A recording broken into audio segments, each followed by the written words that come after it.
Good evening and welcome to Bharat TV News. My name is Shijib Jagannathan and here are tonight's top headlines. President Donald Trump has announced the negotiations to end the Ukraine war will begin following talks with President Vladimir Putin and Ukraine President Volodymyr Zelenskyy. Tulsi Gabbard has been confirmed as Director of National Intelligence, and a federal judge has upheld the Trump administration's decision to withhold FEMA funds for migrant housing in New York, while Dallas police reassured immigrants they won't aid in federal deportations. Indian-American investor Danny Gaekwad is seeking U.S. intervention in his corporate dispute over India's Religare Industries. Indian News Prime Minister Narendra Modi has arrived in Washington, D.C. for key talks with President Trump on trade, tariffs, and visas. President's rule imposed in Manipur amid the political deadlock, and former Chief Justice D.Y. Chandrachud addresses political pressures in judiciary. Meanwhile, a second batch of deported illegal Indian immigrants has arrived in Punjab. Internationally, a car attack in Munich injured 28 people, while authorities are probing a possible terror link. So let's dive right into tonight's details. President Donald Trump has announced that he and Russian President Vladimir Putin have agreed to immediately begin negotiations to end the war in Ukraine. In what he described as a lengthy and highly productive phone call, Trump confirmed that both leaders pledged to work closely and even discussed the possibility of visiting each other's nations. Trump emphasized that their top priority is to end the large-scale deaths caused by the war, calling it an urgent humanitarian issue. Following the call, Trump also spoke with Ukrainian President Volodymyr Zelenskyy, who stated that they discussed potential peace opportunities. Ukraine's readiness for negotiations and advancements in drone and defense technology. The move signals a potential breakthrough in the nearly 3-year conflict, though skepticism remains about whether negotiations will yield tangible results. In a major victory for the Trump administration, the Senate has confirmed Tulsi Gabbard as the new Director of National Intelligence, with a 52-48 vote.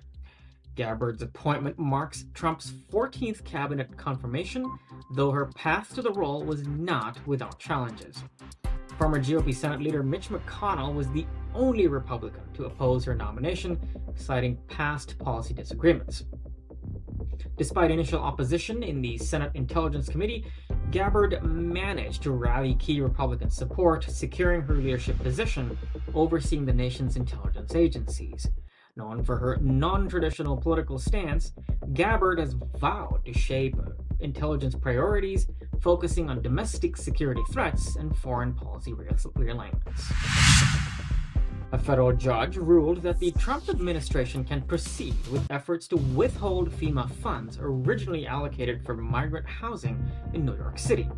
U.S. District Judge John McConnell denied a motion for an emergency hearing, affirming the temporary restraining order that allows the Department of Homeland Security to recoup the $59 million payment. The ruling is a major win for Department of Homeland Security Secretary Kristi Noem, who argued that the deep state activists within FEMA had unlawfully approved the funds without oversight. New York officials had requested continued federal assistance for migrant shelter costs, but the decision effectively blocks further FEMA payments under Trump's revised immigration policy. Dallas Police Department has launched a series of community outreach meetings to assure immigrants that local police will not participate in federal deportation raids. Interim Chief Michael Ego spoke at a community church gathering, emphasizing that DPD officers will not detain or report undocumented individuals who seek police assistance. The move comes as ICE deportation efforts ramp up under the Trump administration, leading to widespread fear in migrant communities.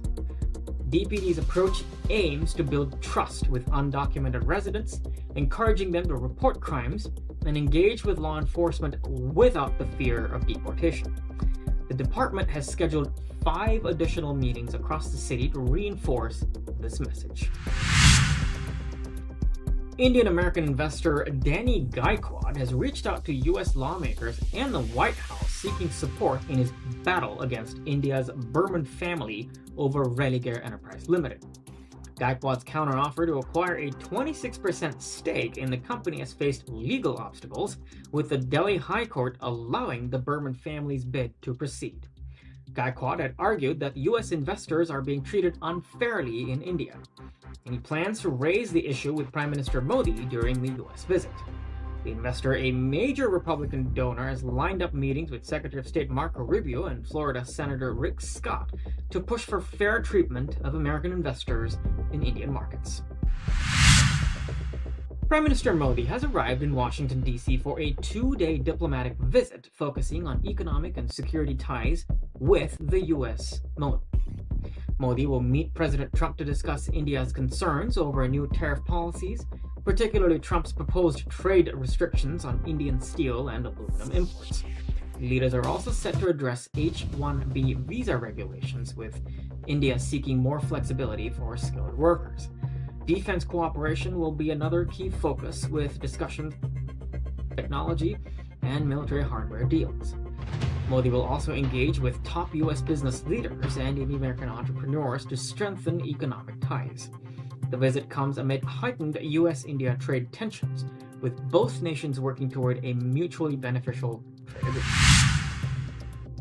Manipur has been placed under the president's rule after 3 days of political deadlock following the resignation of Chief Minister N. Biren Singh. With no consensus on a successor, Governor Ajay Bhalla called off the budget session that was scheduled to begin on Monday. Singh stepped down just a day before facing a no-confidence motion and a crucial floor test avoiding a direct political showdown. His resignation comes amid ongoing ethnic violence, which has plagued the state since March 2023, and mounting opposition pressure for his removal. Congress has accused Singh of resigning to protect the BJP rather than the people of Manipur as ethnic tensions continue. Party leaders Priyanka Gandhi and Gaurav Gogoi criticized the BJP, alleging it lacks a roadmap for restoring peace. Meanwhile, Article 174I of the Constitution mandates that the State Assembly must reconvene within 6 months, adding further urgency to the crisis. Former Chief Justice of India, D.Y. Chandrachud, faced tough questions on BBC's Hard Talk, discussing political interference in the judiciary, key rulings, and Prime Minister Modi's visit to his home. Addressing cases like the Ram Temple verdict, Article 370 abrogation, and the Citizenship Amendment Act, Chandrachud emphasized the judiciary's independence despite political realities. He rejected claims of dynastic dominance in the courts, arguing that the judicial recruitment now includes over 50% women in lower courts, with some states reaching 70%. When asked about pressure from the Modi government, he dismissed allegations that the judiciary shields BJP interests, citing India's diverse political landscape and strong regional parties. Chandrachud reaffirmed that the judiciary remains a pillar of democracy committed to protecting Indian citizens' rights. His remarks have sparked fresh debate on judicial autonomy in India. A second batch of illegal Indian migrants deported from the U.S. arrived in Amritsar, Punjab, as part of Trump's crackdown on undocumented migration. The group, mostly from Punjab and Haryana, had been detained by U.S. immigration authorities for illegal entry via South and Central America. The deportees were sent back after failing to secure asylum or residency status under stricter Trump administration policies. Indian authorities have begun screening the repatriation procedures, with Punjab's government providing legal assistance to some individuals. Many deportees have spoken about harsh conditions in U.S. detention centers, raising concerns over human rights violations. Families of those deported expressed distress, citing heavy financial losses due to human trafficking networks. With thousands more awaiting deportation, the issue remains a growing diplomatic and humanitarian challenge for them. In international news, a car plowed into a crowd of demonstrators in Munich, Germany, injuring at least 28 people in what authorities suspect was a deliberate attack. The suspect, a 24-year-old Afghan asylum seeker, is in police custody as investigations continue. Bavarian officials are treating the incident as a possible terror attack, raising concerns ahead of a high-level security conference in the city. The attack has intensified Germany's ongoing debate on immigration policies and national security. And that concludes today's news on Bharat TV. For more updates on stories, visit our website or follow us on social media. I'm Shujib Jagannathan, wishing you well.